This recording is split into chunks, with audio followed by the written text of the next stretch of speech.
तर नमस्कार आणि रामराम मंडळी. तर तुम्ही बघू शकता आता ही माझ्या हातात काय आहे.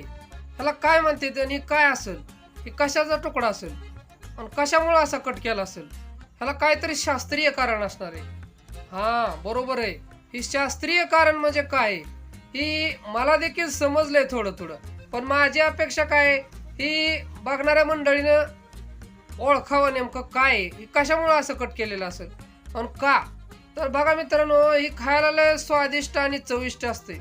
उन्हाळ्याच्या दिवसात खायला जर खाल्लं तर गार राहतं पोटात, जेणेकरून आपण तीही खातो बघा आईस्क्रीम त्याच्यासारखं आहे. असं मस्त खायला गोड लागतं चवीला. आणि ह्याला काय म्हणते ती पण कमेंट करून सांगा मित्रांनो. दिसायला तर असं दिसतं ना, आणि खाताना इतकं भारी वाटतं ना मित्रांनो, लय भारी वाटतं. तुम्ही पण एकदा नक्की ट्राय करा. आणि खाताना काय करा माहिती का, लाल लाल बघून खावा.